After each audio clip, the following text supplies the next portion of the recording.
Friends, मैं आपको welcome करता हूं अपने लालच सीरीज़ में। आज हमने जो टॉपिक चुना है वो है शबनम बानो का केस। आपने पेपर देखा होगा, देख रहे होंगे, लगातार रहा है शबनम बानो को लेकर के। शबनम बानो का 2002 में गुजरात में गैंग रेप हुआ था और 11 लोगों ने और कई लोगों का, उसके साथियों का ग्रुप मर्डर किया था। तो गैंग रेप और ग्रुप मर्डर दो ऑफेंसेस हैं जो शबनम बानो और उसकी फैमिली और उसके फ्रेंड्स के खिलाफ किए गए हैं। ये मैटर बहुत हाईलाइट हुआ था। ट्रायल गुजरात में शुरू हुआ था, मगर विक्टिम्स ने सुप्रीम कोर्ट से प्रेयर की कि यहाँ हमको जस्टिस नहीं मिलेगी, क्योंकि यहाँ विटनेसेस फ्री होकर के, इंडिपेंडेंट होकर के कोई गवाही नहीं देंगे। इसलिए सुप्रीम कोर्ट ने उस केस को ट्रांसफ़र किया महाराष्ट्र में। महाराष्ट्र, आप जानते हैं, सुप्रीम कोर्ट को पावर है आर्टिकल 142 में कंप्लीट जस्टिस दे के लिए और सेक्शन 406 में ट्रांसफ़र करने के लिए। तो अपनी पावर जो सेक्शन 406 सीआरपीसी में है और 142 कॉन्स्टिट्यूशन में है, उसके तहत उसने उस केस को ट्रांसफ़र किया ताकि विक्टिम को कंप्लीट जस्टिस मिल सके, फ्री एंड फेयर ट्रायल हो सके। ट्रायल के बाद सीबीआई कोर्ट ने, इसके अलावा इसके बाद हाई कोर्ट ने उस सेंटेंस को जो सीबीआई ने दिया था, जो डेथ सेंटेंस था, लाइफ इम्प्रिजनमेंट था, उस लाइफ इम्प्रिजनमेंट को हाई कोर्ट ने कंफर्म कर दिया। और जब आप जानते हैं, जब किसी को इम्प्रिजनमेंट होता है, किसी को सेंटेंस होता है, तो अगर लाइफ इम्प्रिजनमेंट होता है तो लाइफ इम्प्रिजनमेंट को कम करने के पावर के दो सोर्सेज हैं। एक तो 72 ऑफ द कॉन्स्टिट्यूशन है, प्रेसिडेंट को है। दूसरा है 161 में गवर्नर को है। वो थोड़ी एब्सोल्यूट पावर होती है, उसकी चर्चा हम आज नहीं करेंगे। आज हम चर्चा करते हैं शबनम बानो के उस एस्पेक्ट को जो सीआरपीसी से जुड़ा हुआ है। सेक्शन 432 सीआरपीसी में किसी सेंटेंस को कम करने के लिए, माफ़ करने के लिए और उसके नेचर को कम करने के लिए सस्पेंशन, रिमिशन, कम्यूटेशन, ये पावर होती है सेंट्रल गवर्नमेंट को, स्टेट गवर्नमेंट को। तो सेक्शन 432 की 3 बातें इंपॉर्टेंट है।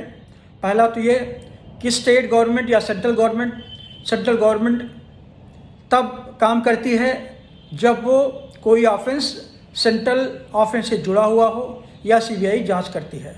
तो 432 में सस्पेंशन, रिमिशन, कम्यूटेशन जो होता है वो दोनों में से कोई गवर्नमेंट कर सकती है। दूसरी इंपॉर्टेंट चीज़ इसमें यह है कि जब आप सेंटेंस को कम्यूट करते हैं, रिमिट करते हैं या सस्पेंड करते हैं, तो उस कोर्ट की ओपिनियन लेना ज़रूरी होती है जिसने सेंटेंस किया है। और इस केस में महाराष्ट्र हाई कोर्ट की ओपिनियन मटेरियल है। अब तीसरी इंपॉर्टेंट चीज़ है, जैसा मैंने बताया आपको, कि ये पावर अप्रोप्रिएट गवर्नमेंट को है सेंटेंस को कम करने की, उसके नेचर को घटाने की, बढ़ाने की। और यहाँ पर जो अप्रोप्रिएट गवर्नमेंट है, लिखा हुआ है 432 क्लास 7 में कि अप्रोप्रिएट गवर्नमेंट की 2 डिफिनेशन दी गई है। एक तो ये कि अगर कोई सेंट्रल लॉ इन्वॉल्व है या सीबीआई इन्वेस्टिगेशन करके ट्रायल करती है, तो सेंट्रल, वहाँ पर अप्रोप्रिएट गवर्नमेंट सेंट्रल गवर्नमेंट होगी। लेकिन अगर कोई स्टेट लॉ ब्रीच हुआ है, अगर सेंटेंस स्टेट लॉ में दिया गया है, कोई स्टेट मैटर है, वहाँ वो अप्रोप्रिएट गवर्नमेंट वो गवर्नमेंट होगी जहाँ सेंटेंस हुआ है। हमें ये देखना है कि इस केस में, शबनम बानो के केस में, ट्रायल कहाँ हुआ है, सेंटेंस किस कोर्ट ने दिया है। तो यहाँ पर ट्रायल और सेंटेंस की जो कोर्ट है वो महाराष्ट्र की कोर्ट है। इसका मतलब महाराष्ट्र की गवर्नमेंट ही अप्रोप्रिएट गवर्नमेंट होगी जो सेंटेंस को कम कर सकती है, कम्यूट कर सकती है, रिमिट कर सकती है। लेकिन एक तो प्रॉब्लम इसमें ये, लेकिन शबनम बानो के केस में जब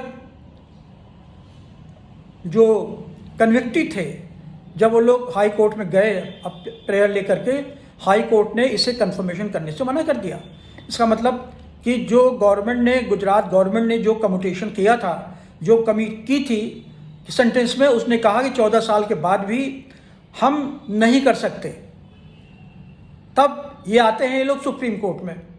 अनफॉर्चुनेटली और स्ट्रेंजली सुप्रीम कोर्ट 432 क्लास 7 को मिस इंटरप्रेट करता है और कहता है कि नहीं, गुजरात गवर्नमेंट को सेंटेंस को कम्यूट करने की, रेमिट करने की या रेमिट करने की पूरा 14 साल के बाद पावर है। तो पहली गड़बड़ी तो यहाँ हो रही है कि जो सेक्शन 432 क्लास 7 में लिखा गया है, सेंटेंस जो जिस इस गवर्नमेंट में, जिस स्टेट में सस्पेंड हुआ सेंटेंस हुआ है, केवल उसी गवर्नमेंट को रेमिट करने की, कम्यूट करने की या पोस्ट करने की पावर होगी। मगर यहाँ सुप्रीम कोर्ट ने यह पावर दे दिया गुजरात गवर्नमेंट को। यह पहला लीगल फ्लॉ हुआ। दूसरा, उन्होंने कहा, सुप्रीम कोर्ट ने यह कहा कि गुजरात गवर्नमेंट जो रेमिट करेगी, जो उसको छोड़ेगी 14 साल के बाद, आप जानते हैं मिनिमम 14 साल का पनिशमेंट सेक्शन 433 ए को जब पढ़ेंगे कि चाहे कम्यूट करना हो चाहे रेमिट करना हो, मिनिमम 14 ईयर्स का कारावास जरूरी होता है। यहाँ पर जो सेंटेंसी था, जो 11 लोग थे, उनको वो 15 साल 8 महीने का कारावास भुगत लिए। तो एक सुप्रीम कोर्ट की जो ऑर्डर था, एक तो डाउटफुल ये है कि सेंटेंस जहाँ कोर्ट, जिस कोर्ट ने दिया है सेंटेंस, गुजरात कोर्ट ने दिया है, उसे ही माफ़ करने की पावर है, माफ़ करने की नहीं, कम करने की पावर है, मतलब आजीवन कारावास में से उसे छोड़ देने की पावर है। दूसरा प्रॉब्लम यह आई यहाँ पर कि उन्होंने कहा कि 1992 की रिमिशन पॉलिसी पर हर स्टेट गवर्नमेंट एक जेल मैनुअल बनाती है, उसमें वो डिसाइड करती है कि कब और किस बेसिस पर हम कैदियों को छोड़ेंगे। जनरली आप देखें 15 अगस्त को, 26 जनवरी को कुछ बेसिस छोड़े जाते हैं। ये उसका बेसिस यही है, उनके jail manual and section 433 capital A. तो जो 14 साल का समय बीत जाता है तो उन्हें छोड़ दिया जाता है। अब दूसरा क्वेश्चन हमारे सामने जो हम रेज कर रहे हैं ये है कि जब उसको रिलीज़ किया गया, उसमें गुजरात गवर्नमेंट की जेल की पॉलिसी, उन्होंने कहा 1992 की जो जेल की पॉलिसी थी, जो रिलीज़ की पॉलिसी थी, उसी पर उसे छोड़ा जा सकता है। अब ये ठीक है, लीगली सही है, क्योंकि जब सेंटेंस होता है तब जो पॉलिसी होती है उसी पॉलिसी में उसका रिलीज़ होता है, जो कन्विक्टिव होता है या कम्यूटेशन होता है। लेकिन यहाँ पर आप ध्यान देंगे कि वो सुप्रीम कोर्ट है। सुप्रीम कोर्ट अगर चाहता विक्टिम को भी कंसिडरेशन में रखता, ये कह सकता था, हालांकि लीगल पावर सेक्शन 1992 की पॉलिसी पर है, लेकिन चूँकि कंप्लीट जस्टिस नहीं हो रही है, इसलिए ऐसे केस में उनका जो रिलीज ऑर्डर होगा, जो रिमिशन ऑर्डर होगा, वो 1992 के बेसिस पर ही होना चाहिए, ताकि विक्टिम को भी कंप्लीट जस्टिस मिल सके। ये सुप्रीम कोर्ट ने अपनी कंप्लीट गाइडलाइन में भी कहा है और आर्टिकल 142 कॉन्स्टिट्यूशन में भी क्लियर कट है। तो यहाँ पर सुप्रीम कोर्ट ने, मुझे लगता है, कंप्लीट जस्टिस नहीं की है, बहुत टेक्निकल जस्टिस दिया है। क्योंकि अगर 2014 का रिमिशन पॉलिसी पे जाते तो 2 लोगों को रिमिशन हो ही नहीं सकता। एक तो वो लोग जो गैंग रेपर्स हैं, दूसरे वो लोग जो ग्रुप मर्डरर्स हैं। तो यहाँ पर मुझे लगता है कि जो शबनम बानो के जो परपेट्रेटर्स थे, जिन्होंने ऑफेंस किया था, उनके साथ लीनियंसी बढ़ती है सुप्रीम कोर्ट ने ही। क्योंकि अगर सुप्रीम कोर्ट इतना इस तरह का सेंटेंस में रिलैक्सेशन देगा तो इससे जो अक्यूज्ड हैं, जो क्रिमिनल्स हैं, उनका जो मॉरल है और बूस्ट होगा और विक्टिम्स सफ़र करेंगे और विक्टिम्स में इनसिक्योरिटी क्रिएट होगी। Okay, thank you.